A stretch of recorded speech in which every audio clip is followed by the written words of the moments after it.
मनचले। कुछ दिन पहले की बात है। एक सुंदर सी लड़की जो कि शादीशुदा थी, अपनी बेटी की जिद करने पर उसे चिड़ियाघर घुमाने ले गई। कदकाठी से काफी आकर्षक दिखने वाली वो युवती भले ही सांवली थी, पर उसके चेहरे का नूर हर किसी को अपनी ओर एक नजर देखने को मजबूर कर ही देता था। काले घने लंबे बाल जो कि उसकी कमर तक जाते थे, उसके सौंदर्य में निखार लाने का काम कर रहे थे। उसके साथ में उसकी छोटी बेटी थी, जो कि उसकी उंगली पकड़ के बारी बारी से अलग अलग जानवरों को उनके बाड़े के आगे जाकर देख रही थी, और कभी हंसती, कभी मुस्कुराती, कभी अपनी माँ की ओर देखती खेल रही थी। वही चिड़ियाघर में एक आवारा और मनचले लड़कों का झुंड भी था, जो उस लड़की को देखते ही उसके सौंदर्य पर लार ताक पकाने लगे थे। उनमें आपस में ही होड़ लग गई। वे एक दूसरे से कहने लगे, वो देख तेरी भाभी आ रही है।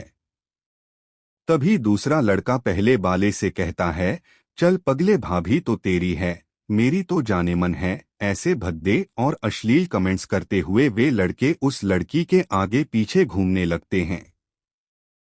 लेकिन वो लड़की उन बेशर्म लड़कों को इग्नोर करते हुए अपनी बेटी के साथ मस्ती करते हुए आगे बढ़ती जा रही थी। अपने प्रति कोई भी प्रतिक्रिया न देखकर वे लड़के अब और भी ज्यादा जोर शोर के साथ उसका पीछा करने लगते हैं। एक लड़का जो सबसे ज्यादा जोश में था, आगे जाकर शेर के बाड़े वाले पिंजरे की छत पर कूदकर बैठ जाता है और गाना गाने लगता है, तेरा ध्यान किधर है, तेरा हीरो इधर है। उसकी ओर कुछ इशारे भी करने लगता है। लड़की को अभी भी उसका गाना तनिक भी विचलित नहीं कर रहा था।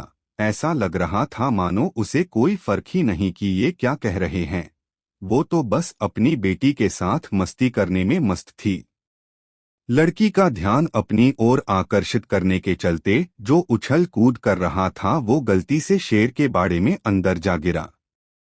अचानक से ये क्या हुआ, उसे खुद कुछ समझ नहीं आया।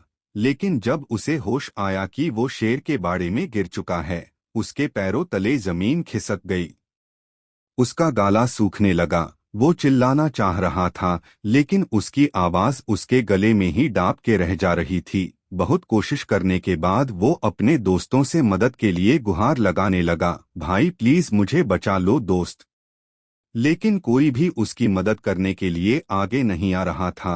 दूसरी ओर जैसे ही शेर ने देखा कोई उसके बाड़े में आ गया है, शेर धीरे धीरे दबे पैर आगे बढ़ने लगता है। शेर के चेहरे और उसकी आंखों का खौफ देखते ही लड़के का हाल बेहाल हो गया था।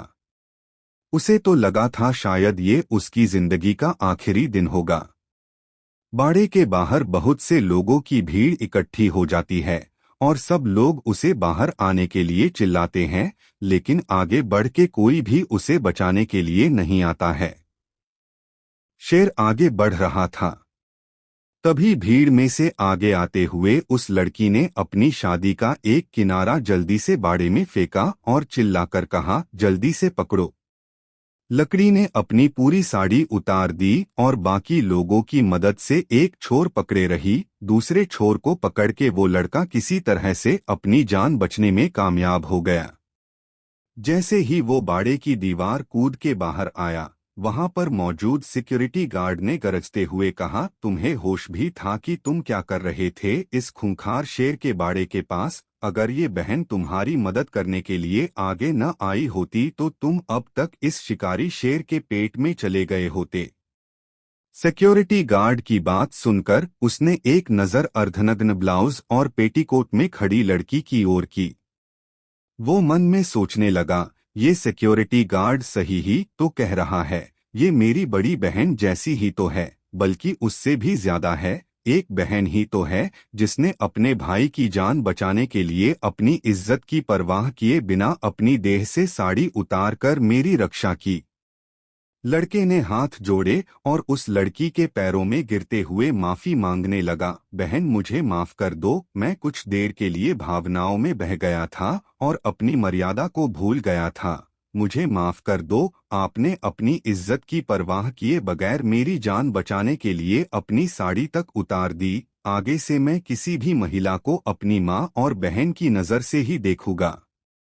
उस लड़की ने अपने पैरों में पड़े लड़के को पकड़ के उठाया और मुस्कराते हुए कहा, भाई, किसी भी स्त्री की इज्जत उसके बदन पर लिपटे चंद वस्त्रों में नहीं होती और न ही उसके किसी विशेष अंगों में होती है।